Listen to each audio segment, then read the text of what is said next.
Hello everyone, welcome back to Equipoise classes. As you all know that we are on the last segment of introductory macroeconomics and we have covered balance of payments. So now this is the last part, which is foreign exchange market. So I would like to add, if you like the content, then please like, share and subscribe to the videos, and without wasting any time, we'll just quickly move to the topic. So what is foreign exchange market? क्या होता है foreign exchange market? सबके दिमाग में क्या आ रहा है? ये जो बबल है ना, इस पे ध्यान दो, इसको एक मार्केट समझ लेते हैं। इस मार्केट में ना, सोच लो एक मार्केट है, एक जगह है, इतनी सी एक जगह है जहाँ पे डॉलर भी है, पाउंड भी है, रुपी भी है, ऐसी बहुत सारे कंट्रीज की करेंसी है, ठीक है। तो market in which national currencies are traded for one another, कि कोई पाउंड लेने आया रुपी के बदले तो उसको इस मार्केट में मिल गया, क्योंकि इस मार्केट में रुपी भी मिल रहा है, पाउंड भी मिल रहा है। तो ऐसे ही एक मार्केट में जहां पर नेशनल करेंसीज का ट्रेड होता है एक दूसरे के लिए, उसको कहते हैं फॉरेन एक्सचेंज मार्केट, ठीक है। अब एक केस लेते हैं, इंडिया और लंदन दिख रहे हैं यहाँ पे। क्या हुआ, इंडिया में लोग बोर हो गए तो किसी ने बोला कि चलो वेकेशन एंजॉय करने लंदन घूमने जाते हैं। तो जब प्लान किया कि लंदन जाएंगे तो ये भी तो सोचना पड़ेगा ना, वहाँ जाके रहेंगे तो अगर कोई होटल लेंगे तो उसका खर्चा रुपी में तो नहीं देंगे, क्योंकि लंदन में रुपी नहीं एक्सेप्ट करते। वो रुपी हमारी नेशनल करेंसी है, जो हम इंडिया के रीजन में कहीं भी जाएंगे वहाँ पर एक दूसरे को देंगे तो रुपी एक्सेप्ट होगा। लंदन में तो पाउंड चलता है। तो हम लोगों को जब हमने ट्रिप प्लान किया तो हमें ये सोचना पड़ेगा कि हमें पाउंड चाहिए। क्यों चाहिए? कि हम लोगों को होटल में रहना है, बाहर घूमना है, कुछ खरीदना है, तो सबके लिए हमें जो भी हम लोग खरीदेंगे या जो भी होटल में रहेंगे या कोई भी सर्विस लेंगे उसके बदले हम पाउंड देंगे। तो हम लोगों को पाउंड चाहिए, तो हम इस मार्केट में जाएंगे, अपना रुपी देंगे और रुपी की वैल्यू लगाएंगे पाउंड में, पाउंड के टर्म्स में। हम लोग फिर चेक करेंगे कि हमारा रुपी में, मतलब अगर मैं 100 रुपये लेके जा रही हूँ तो 100 रुपये में मुझे कितने पाउंड मिलेंगे, ठीक है। यानी 1 रुपये में कितने पाउंड मिल रहा है, मेरा 1 रुपी कितनी वर्थ का है, तो हम इस मार्केट में जाके देखेंगे। तो वो होता है आपका foreign exchange rate. Exchange rate is basically क्या है आपका, यहाँ तो हमने चलो केस ले लिया, लेकिन एक्सचेंज रेट होता है value of one currency in terms of another currency. जैसे मैंने कहा ना कि मेरे 100 रुपीज की वैल्यू कितने पाउंड्स है, कितने पाउंड्स मिलेंगे मुझे, तो value of my rupee in terms of pounds, ये होता है फॉरेन एक्सचेंज।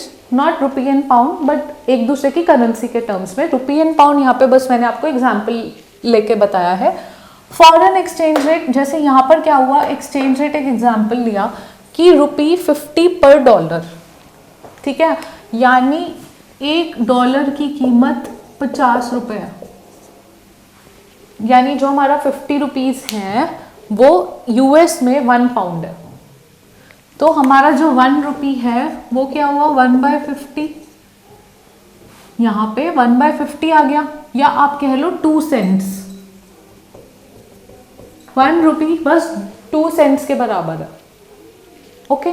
तो आपका 1 रुपी 2 सेंट्स के बराबर है, या आप कहो कि $1 50 रुपीज के बराबर है। एग्जाम्पल है बस, करेंसी एक दूसरे की टर्म्स में, एक करेंसी दूसरे करेंसी की टर्म्स में क्या वैल्यू होल्ड करती है, वो हो गया आपका फॉरेन एक्सचेंज रेट। और क्लियर आपको भी होता जाएगा, जब हम और सेक्शंस देखेंगे तो आपको और क्लियर होता जाएगा। ये बेसिकली आपको बस इतना ध्यान रखना है कि हम अभी के लिए रुपी और डॉलर की बात करते हैं।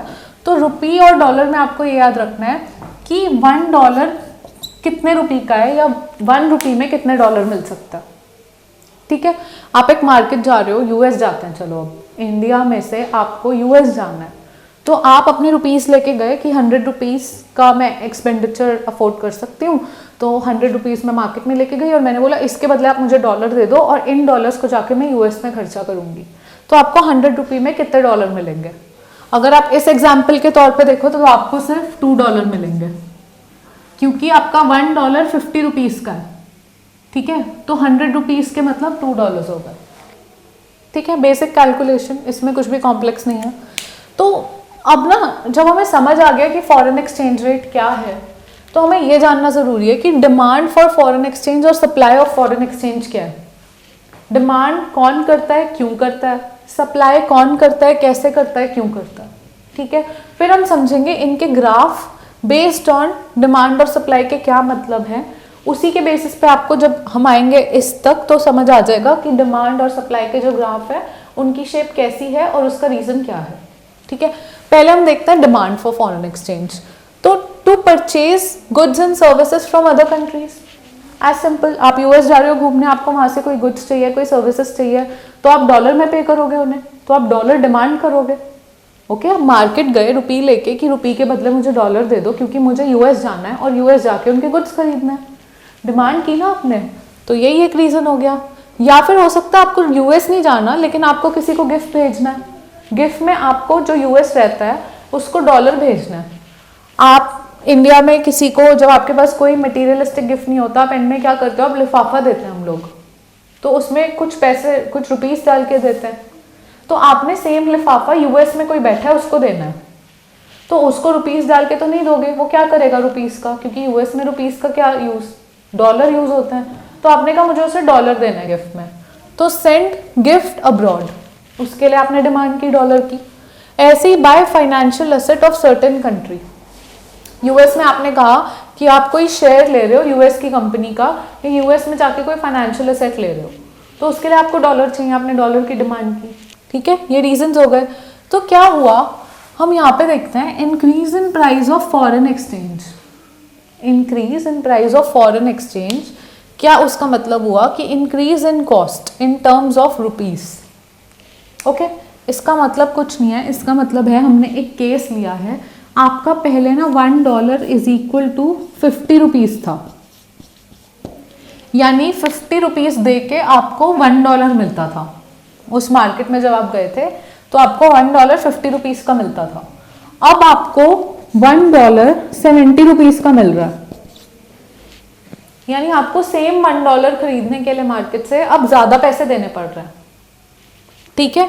तो इंक्रीज हो गया, प्राइस जो है आपके फॉरेन एक्सचेंज का बढ़ गया ना। या आपका फॉरेन एक्सचेंज एक गुड समझ लो, तो आप पहले इसका प्राइस 50 था, अब इसका प्राइस 70 हो गया, प्राइस इंक्रीज हुआ। प्राइस इंक्रीज होते ही आपकी कॉस्ट इंक्रीज हो गई, रुपी के टर्म में तो कॉस्ट इंक्रीज हो गई ना। आपको पहले आपकी कॉस्ट 50 रुपीज थी, 50 में $1 मिल रहा था, अब 70 में मिल रहा है, आपकी कॉस्ट तो बढ़ गई। सेम $1 लेके जाने के लिए आपको अब 70 रुपीज, 20 रुपीज एक्स्ट्रा देने पड़ रहा है, ये कॉस्ट बढ़ गई आपकी। कॉस्ट बढ़ने से क्या होता है, आपका increase in demand for import हो जाता है, इंक्रीज नहीं सॉरी डिक्रीज हो जाता है, आपका इंपोर्ट जो है डिक्रीज हो जाता है। अब आपने कहा कि कुछ भी जो डॉलर की टर्म में आ रहा है बाहर से मुझे नहीं चाहिए, क्योंकि मुझे पहले वो ही चीज लेने के लिए 50 रुपीज देने पड़ते थे, अब मुझे 70 देने पड़ रहे हैं, मेरी कॉस्ट बढ़ रही है, मुझे इंपोर्ट नहीं चाहिए। या आप कोई गुड ले लो, कोई गुड आपका जो था पहले डॉलर के टर्म्स में, आपको आप जब कॉस्ट लगा रहे थे $1 इज इक्वल टू 50 रुपीज है, तो वहां से जो गुड आ रहा था उसकी वैल्यू $2 थी, यानी आपके लिए उसकी कॉस्ट 100 थी, 100 रुपीज थी, ठीक है। अब क्या हुआ, आपका $1 इज इक्वल टू 70 रुपीज हो गया। तो वहां से कोई गुड आपने मंगाया, कोई चश्मा मंगाया, उस चश्मे कोई आपने ग्लासेस मंगाया, सन ग्लासेस मंगाया, तो उनका प्राइस $2 है। तो अब आपको कितने पे करने पड़ेंगे, 140 रुपीज, 17 × 2, पहले आपको 100 देने पड़ रहे थे। और इंडिया में भी सेम सन ग्लासेस आपको 120 में मिल रहा है। पहले आप इंपोर्ट क्यों कर रहे थे, क्योंकि आपको 100 में पड़ रहे थे, इसलिए आपने कहा इंपोर्ट बेटर है, अपनी कंट्री में तो 120 के। लेकिन जैसे ही फॉरेन एक्सचेंज का प्राइस बढ़ा तो आपको वो 140 के होने लग गए, तो आपने कहा 140 के मैं क्यों लूँ जब मेरी कंट्री में तो 120 के थे, ठीक है। तो आपका इंपोर्ट डिक्रीज हो गया, और इंपोर्ट डिक्रीज होने से demand for foreign exchange decrease हो गई, क्योंकि जब आपने बाहर का चश्मा खरीदा ही नहीं तो आपने डॉलर भी नहीं मांगे, आपको डॉलर में पे करने की ज़रूरत ही नहीं है। आपने कहा मैंने अपनी कंट्री से खरीद लिया, रुपीज़ में काम चल गया, मुझे नहीं चाहिए महंगा डॉलर, तो demand for foreign exchange decrease हो गई, ठीक है। तो स्टार्ट कहाँ से किया था, increase in price of foreign exchange, और इंक्रीज प्राइस होने की वजह से क्या हुआ, डिमांड हो गई कम। तो हमारा ग्राफ हमें क्या दिखा रहा है,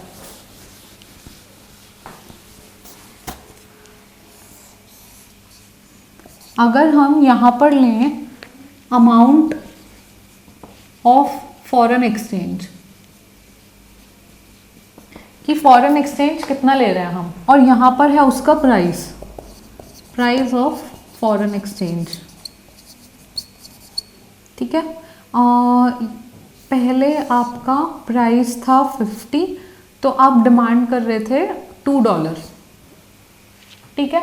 अब $2 डिमांड कर रहे थे, 50 रुपीज़ था क्योंकि प्राइस। अब क्या हुआ, एक्सचेंज रेट 50 था, आप मान लो, अब क्या हुआ 70 हो गया, प्राइस तो बढ़ गया। तो आपने डिमांड क्या कर दी, आपने डिमांड शायद 1 कर दी, आपने कहा कम कर दी, क्योंकि 70 में तो मेरे पास 100 रुपीज़ ही हैं, तो या तो इन 100 रुपीज़ में अगर 50 का प्राइस हो तो मैं $2 खरीद लूँ, लेकिन अगर मेरे पास यही 100 रुपीज़ है और आप 70 कर दोगे प्राइस, तो भाई मैं तो एक ही खरीद सकती हूँ, दूसरा मैं अफोर्ड नहीं कर सकती। तो आपने एक कर दिया तो 70 पे आके हो गया। तो अगर हम इन पॉइंट्स को जोड़ दें तो आपका डिमांड कर्व कैसा हो गया, डाउनवर्ड स्लोपिंग, ठीक है। डिमांड डाउनवर्ड स्लोपिंग क्या हो रहा है, प्राइस अगर बढ़ रहा है फॉरेन एक्सचेंज का तो अमाउंट ऑफ फॉरेन एक्सचेंज कम हो रही है जो हमें रिक्वायर्ड है। फाइन, ये बिल्कुल बेसिक था ये चार्ट, और उसके बाद ये आपका डिमांड ऐसे डराइव हुआ है। अब सप्लाई ऑफ फॉरेन एक्सचेंज ये कैसे होती है, क्यों होती है। तो बेसिकली यहाँ पे भी हम केस लेते हैं, एक्सपोर्ट्स इंक्रीज हो गए, ठीक है, एक्सपोर्ट आपने इंडिया में बैठे हुए इंक्रीज हो गए आपके एक्सपोर्ट, तो foreigners buy our domestic goods and services. क्या हुआ कि एक्सपोर्ट इंक्रीज हमने किया है, इंक्रीज क्यों हुआ है, क्योंकि जो फॉरेनर्स हैं वो हमारे गुड्स ले रहे हैं, इसीलिए एक्सपोर्ट का मतलब क्या होता है, हम अपनी कंट्री में बना रहे हैं और बाहर बेच रहे हैं। तो फॉरेनर्स ने गुड्स और सर्विसेज खरीदे, ठीक है, फॉरेनर्स को गुड्स एंड सर्विसेज अगर खरीदने हैं तो उस वजह से सप्लाई हो जाती है डॉलर की। फाइन, फिर फॉरेनर्स ने अगर कोई गिफ्ट भेजना है या ट्रांसफर पेमेंट करनी है तो सप्लाई होगी डॉलर की। उसके बाद फॉरेनर्स को कोई एसेट चाहिए हमारी कंट्री में तो सप्लाई होगी डॉलर की। ओके, तो ये तरीके हैं कुछ जिनमें सप्लाई होती है। अब यहाँ पे इस पे ध्यान देना, increase in price of foreign exchange, increase in price of foreign exchange यानी रुपी पर डॉलर। अगेन इसमें क्या हुआ, increase in price of foreign exchange जब हमारा पहले हुआ था, हमारा 50 से 70 पे पहुंच गया था, तो इंडियंस के लिए कॉस्ट बढ़ गई थी, क्योंकि हमने ध्यान दिया हमारे पास 100 ही रुपीज़ थे, पहले 100 में $2 आ जाते थे, अब $1 आ रहा था, हमारे लिए कॉस्ट बढ़ गई थी, ठीक है।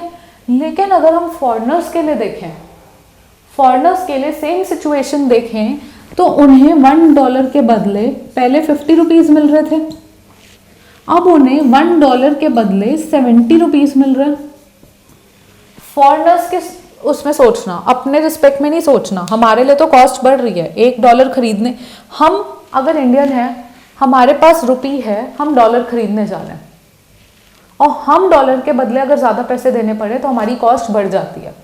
लेकिन फॉरेनर, अब आप फॉरेनर बन जाओ थोड़ी देर के लिए और आप ये सोचो आपके पास डॉलर है, आपको रुपी चाहिए, तो $1 आप मार्केट में लेके जा रहे थे, आपको 50 रुपये मिल रहे थे, आप $1 मार्केट में लेके जा रहे हो, उसके बदले 70 रुपये मिल रहा है, 20 रुपीज़ एक्स्ट्रा मिल रहा है, तो आप तो चाहोगे कि आप ज़्यादा पैसे अभी ले लो, रुपी ज़्यादा ले लो आप, क्योंकि अब आपको डॉलर्स के बदले ज़्यादा रुपी मिलेंगे, पर डॉलर आपको 20 रुपये एक्स्ट्रा मिल रहा है पहले के कंपैरिजन में, तो आपके लिए तो कॉस्ट कम हो गई ना, फॉरेनर हो आप इस वक्त, आपके लिए कॉस्ट कम हो गई। जब मैं इंडियन थी तो मेरे लिए कॉस्ट बढ़ गई थी, लेकिन मैं फॉरेनर हूँ तो मेरे लिए तो फ़ायदा है, एक्सचेंज रेट बढ़ने का मुझे बेनिफिट हो रहा है, $1 के बदले मुझे 70 रुपीज़ मिल रहा है। ओके, सो यहाँ पे यही बोल रहा है वो कि आपका decrease in cost in terms of USD के टर्म्स में देखें, डॉलर के टर्म्स में देखें तो कॉस्ट कम हुई है, इंडिया से प्रोडक्ट खरीदते हुए कॉस्ट कम हुई है, क्योंकि अब एक ही डॉलर से आपको ज़्यादा पैसे मिल रहे हैं, ज़्यादा गुड्स मिल रहे हैं। तो इसमें क्या हुआ आपका, increase in exports of India which means supply of foreign exchange increases. यहाँ पे क्या हुआ, आपका प्राइस था यहीं पर और फॉरेन एक्सचेंज था यहाँ पे, आपका प्राइस तो बढ़ गया, तो डिमांड के टाइम पे आपने डिमांड कम कर दी थी, लेकिन सप्लाई वो लोग कर रहे हैं हमें, तो उन लोगों ने क्या किया, जैसे ही प्राइस बढ़ा तो उन्होंने कहा और डॉलर ले लो, उसके बदले हमें ज़्यादा रुपीस दे दो, क्योंकि अब डॉलर के बदले हमें 70 मिल रहा है, पहले 50 मिल रहा था। तो पहले अगर उनको $1 के बदले यहाँ पे अगर वो सप्लाई कर रहे थे $2 सप्लाई, $1 सप्लाई कर रहे थे, वो $1 सप्लाई कर रहे थे जब उन्हें 50 रुपीज़ मिल रहे थे। अब उन्होंने कहा कि 70 रुपीज़ मिल रहे हैं मुझे एक्सचेंज में, चलो मैं ज़्यादा सप्लाई करने को तैयार है, क्योंकि उन्हें रिटर्न में ज़्यादा रुपीज़ मिल रहा है, उनकी फॉरेन करेंसी तो बढ़ रही है। तो सप्लाई के टाइम पे आपका ग्राफ होता है अपवर्ड स्लोपिंग, प्राइस और क्वांटिटी से लिंक, ठीक है। तो आपका जब डिमांड और सप्लाई हम साथ में बनाते हैं तो ऐसा आता है। और क्लियर टर्म्स में इसकी clear picture,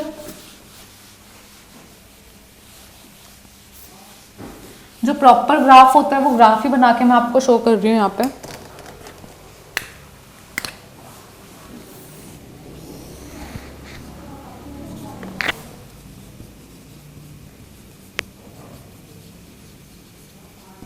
amount of foreign exchange है एक्स एक्सिस पे, यहाँ पे है आपका प्राइस ऑफ फॉरेन एक्सचेंज, ठीक है। रुपीस को लिखते हैं इन टर्म्स ऑफ डॉलर, तो रुपी पर डॉलर लिख दिया, ठीक है।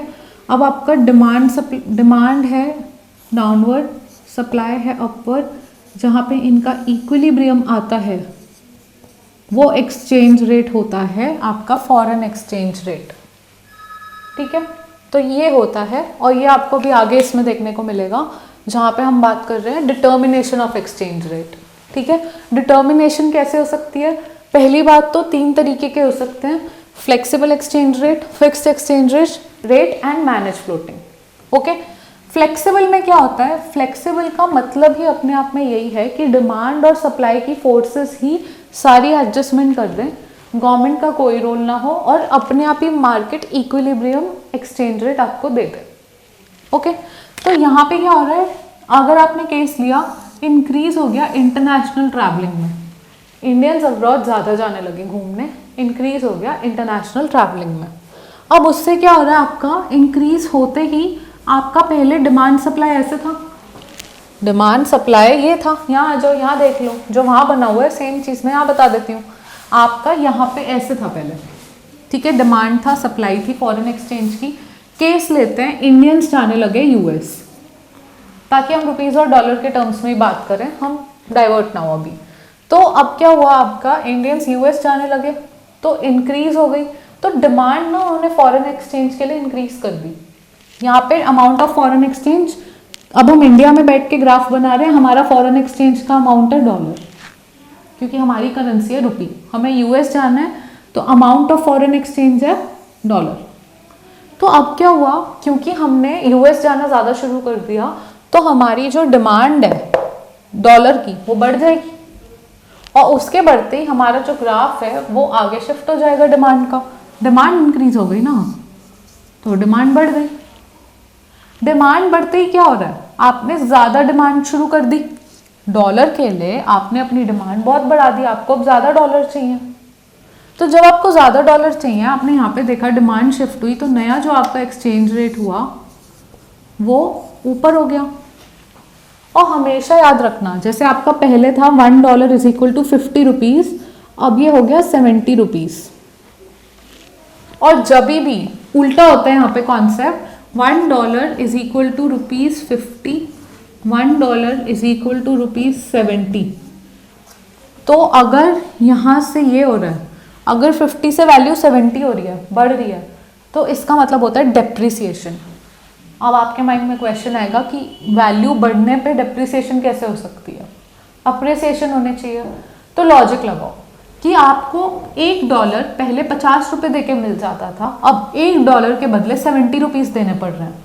अब आपको ज़्यादा रुपीज़ देने पड़ रहे हैं $1 को लेने के लिए, तो आपकी वैल्यू तो डेप्रिशिएट हुई ना रुपी की, आपकी रुपी की वैल्यू में डेप्रिसिएशन आई, आपकी रुपी की उतनी वर्थ नहीं रही कि पहले 50 रुपये में $1 मिल जाता था, अब 50 रुपये में कोई डॉलर नहीं मिलेगा, $1 चाहिए तो 70 देने पड़ेंगे, आपकी रुपी की वैल्यू डेप्रिशिएट हुई।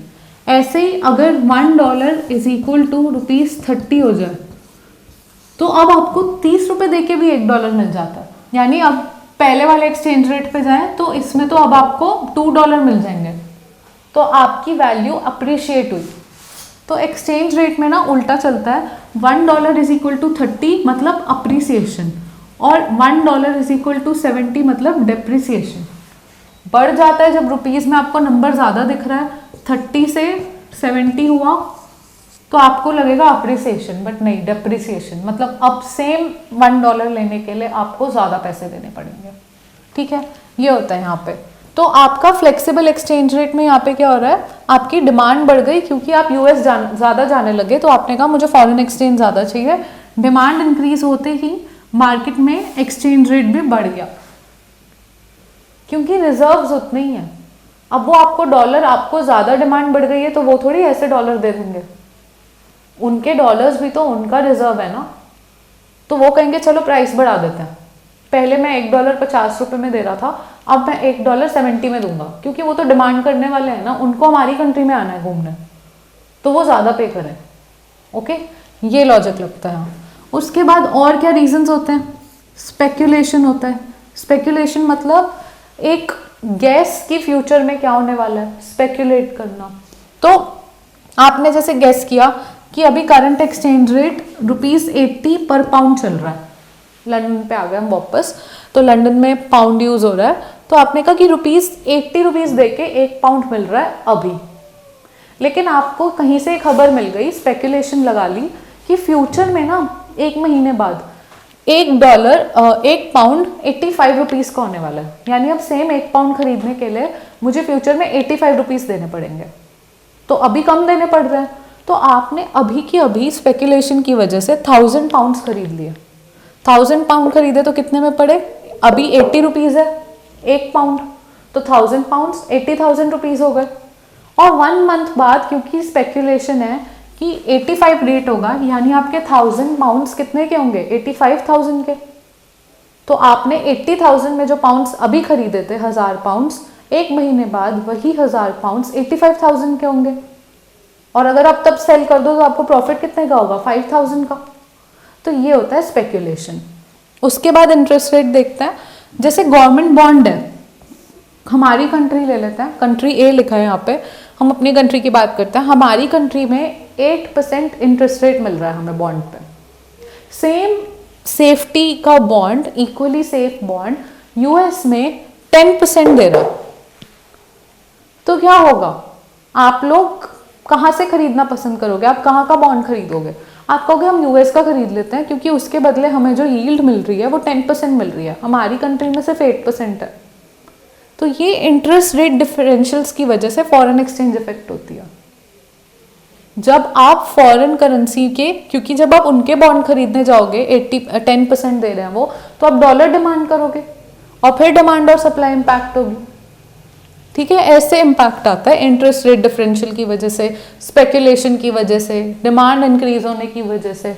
और ऐसे ही आपका इनकम एंड एक्सचेंज रेट जहाँ पे हो गया, जैसे इनकम बढ़ गई, आपकी इनकम इंक्रीज हो गई तो आपकी स्पेंडिंग इंक्रीज हो गई।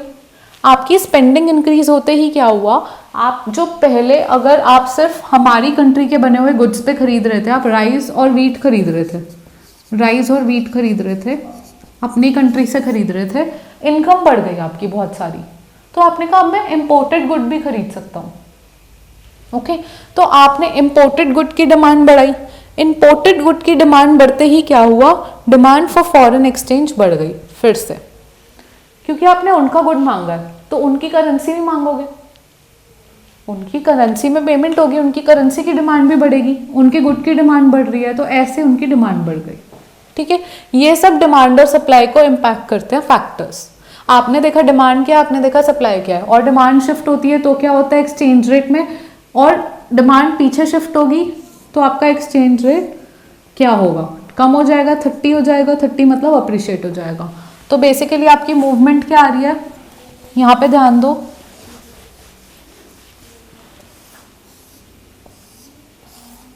ये डिमांड है, ये सप्लाई है, ये आपका इक्विलिब्रियम रेट कह देते हैं हम 50, और इसमें आप $2 डिमांड कर रहे हो। ठीक है, अब आपकी डिमांड अगर बढ़ गई, D1 हो गई, तो आपका एक्सचेंज रेट 70 हो गया, मतलब आप में डेप्रिसिएशन आ गई, $1 के बदले 70 रुपये दे रहे हो, डेप्रिसिएशन हो गई, ठीक है। और ऐसे आपकी डिमांड अगर कम हो गई, D2, डिमांड कम हो गई किसी भी रीज़न की वजह से, डिमांड भी इम्पैक्ट हो सकती है, डिमांड कम हो गई तो आपका E30 आ गया, अप्रिशिएट हो गया, आप 30 रुपीज़ में ही आपको मिल जाएगा, ठीक है। तो ये आपका होता है बेसिकली डिमांड और सप्लाई से जो आपका एक्सचेंज रेट इम्पैक्ट हो रहा है, फाइन। तो ये आपका यहाँ पे हो गया। अब ना फ्लेक्सिबल मार्केट में क्या होता है, हमने देखा गवर्नमेंट का रोल नहीं होता, तो हमने देखा फ्लेक्सिबल मार्केट में ना गवर्नमेंट का रोल नहीं होता, डिमांड और सप्लाई की फोर्सेस ही एक्सचेंज रेट डिटरमाइन कर देती हैं। तो आपकी एनसीईआरटी क्या कहती है, एक एग्जांपल देके, कि ना आपका एक्सचेंज रेट इवेंचुअली एडजस्ट, कैसे एडजस्ट होता है, चलो इसको भी आपके एग्जाम्पल से देखते हैं। आपके एनसीईआरटी ने बोला है कि एक शर्ट है जिसकी कॉस्ट है $8 यूएस में, ठीक है। सेम शर्ट की कॉस्ट है इंडिया में 400 रुपीज, इंडिया में वो शर्ट 400 रुपीज की मिल रही है और यूएस में $8 की मिल रही है। यानी हमारा एक्सचेंज रेट, जो पोटेंशियल एक्सचेंज रेट होना चाहिए वो क्या होना चाहिए, अगर $8 की शर्ट इज इक्वल टू ₹400 की शर्ट, क्योंकि सेम शर्ट है, बस इंडिया में 400 की है, यूएस में $8 की है, तो इससे हमें क्या पता चला, $1 is equal to what, 50 rupees. 8 को नीचे ले जाओ, $1 इज इक्वल टू 50 रुपीज होना चाहिए, ठीक है। तो अगर अभी एक्सचेंज रेट हम मान ले कि $60 रुपीज का है, तो क्या होगा, ये शर्ट यूएस में 60 × 8 480 रुपीज, लेकिन इसकी वर्थ इंडिया में 400 रुपीज। तो यूएस वाले क्या करेंगे, यूएस वाले यूएस से ना खरीद के इंडिया से खरीद लेंगे, इंडिया में सस्ती मिल रही है, ठीक है।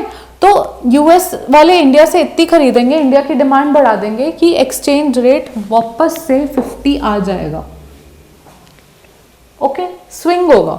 ऐसे ही अगर यहाँ पे आपका $1 इज इक्वल टू 30 रुपीज है, तो यूएस में ये शर्ट आपकी हो गई 240 रुपीज की, इंडिया में 400 रुपीज की है, तो इंडियंस क्या करेंगे, इंडियंस कहेंगे हम यूएस से खरीदते हैं, और इंडियंस फॉरेन करेंसी की डिमांड तब तक बढ़ा देंगे जब तक वापस से $1 50 रुपीज ना आ जाए।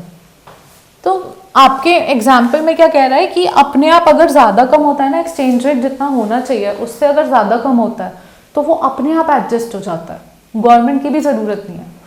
यही फ्लेक्सिबल एक्सचेंज रेट का मतलब है कि फ्लेक्सिबल, एडजस्टिंग, अपने आप एडजस्ट हो रहा है, okay.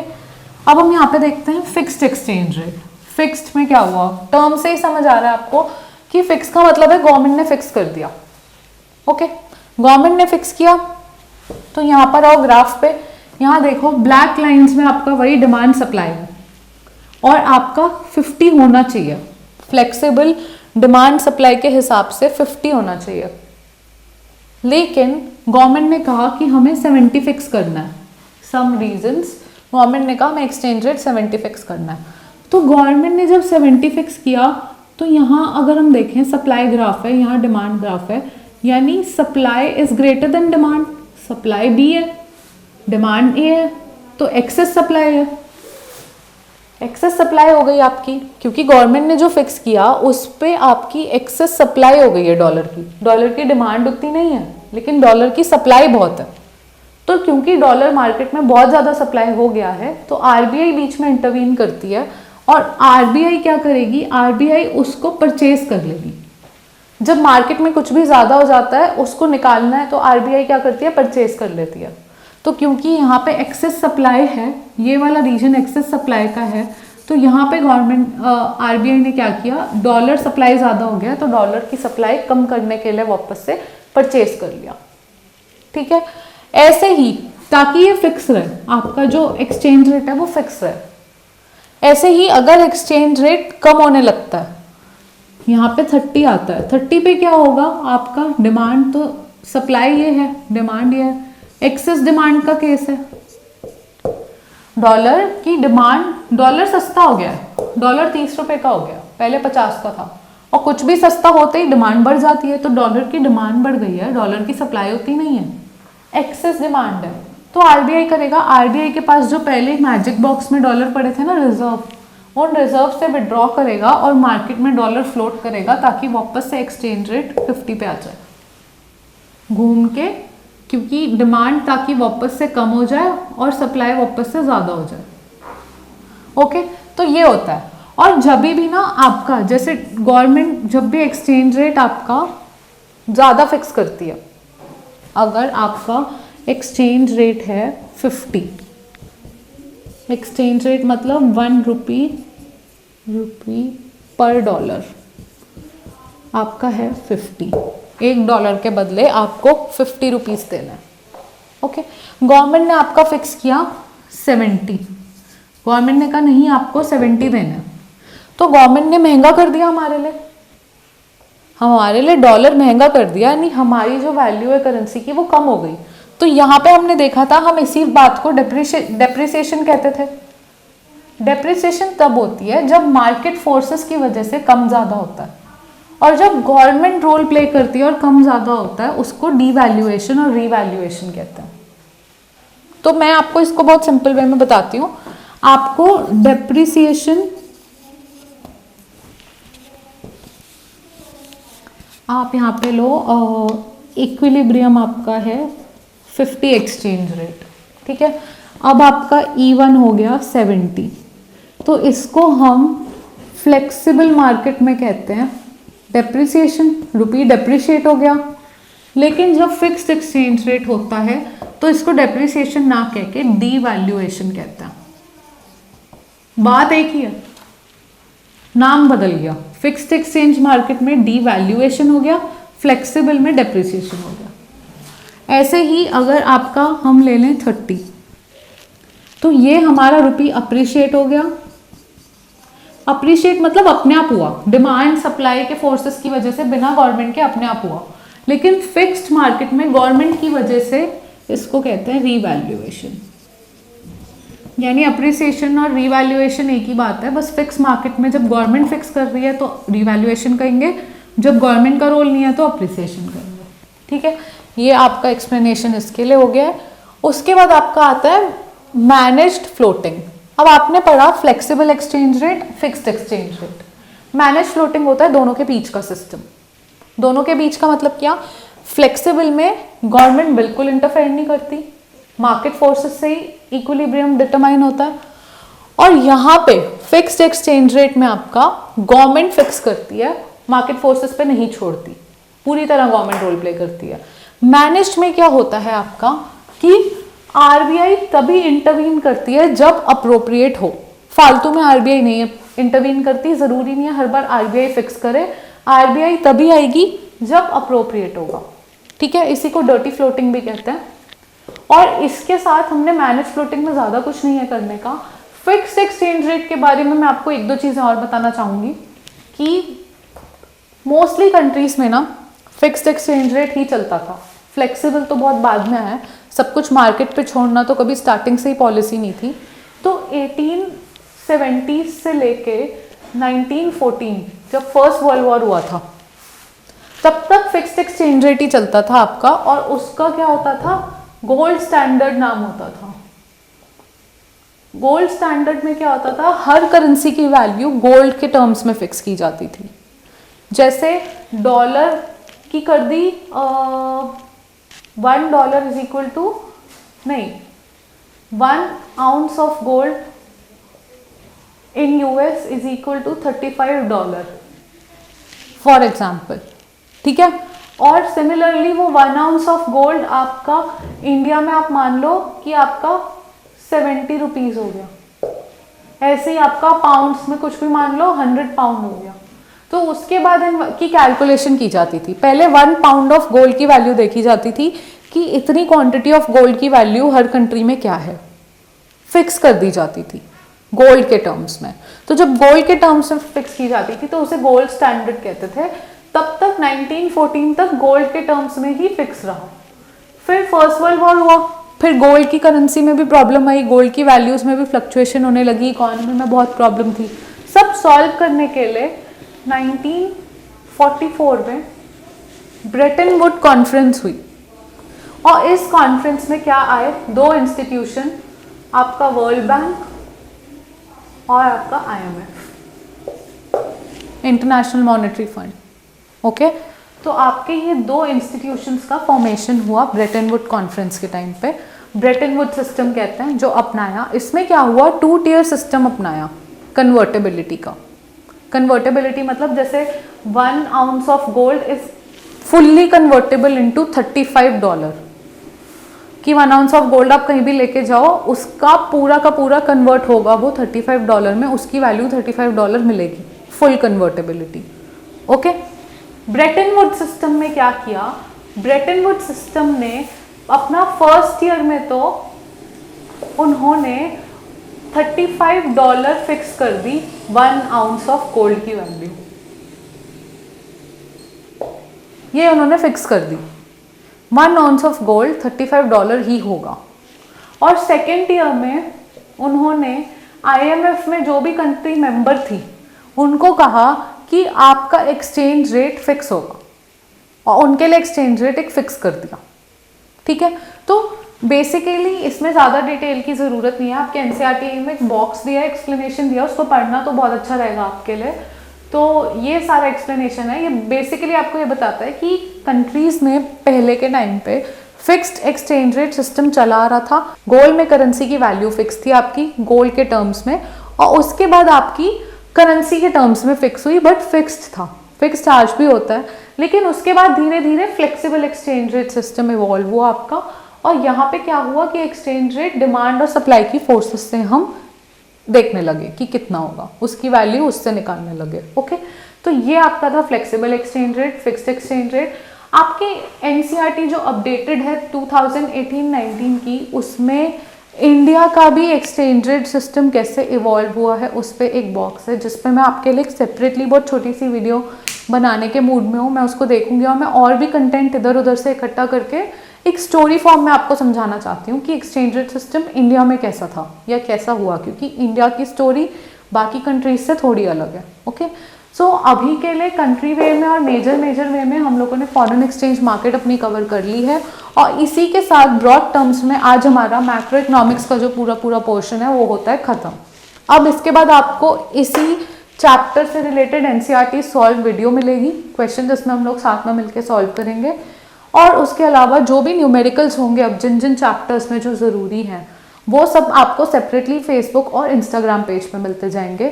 Also in addition in पूरे जो मैक्रो इकोनॉमिक्स है जिसकी वेटेज आपके सिलेबस में जो भी है, now this is what I am saying specifically for class 12 students, कि आपके में जो सैम्पल पेपर्स और जो मॉडल पेपर्स हैं या जो पास्ट ईयर पेपर्स हैं उनमें भी जो जो इम्पोर्टेंट रहा है उस हिसाब से चैप्टर की वेटेज देख के एक अलग वीडियो, कंबाइंड वीडियो, वो भी मैं आपको बना के दूंगी, जिसमें आपको थोड़ी हेल्प हो और आपको पता चल जाए कि कौन से टॉपिक्स हैं जो मोस्ट इंपॉर्टेंट है, जिस पे थोड़ा ज़्यादा फोकस करने की ज़रूरत है, जिसकी रिविजन थोड़ी ज़्यादा इंपॉर्टेंट है। ओके, न्यूमेरिकल्स अगर सॉल्व चाहिए उसके लिए भी comment section is always open, आप उसमें लिख दो।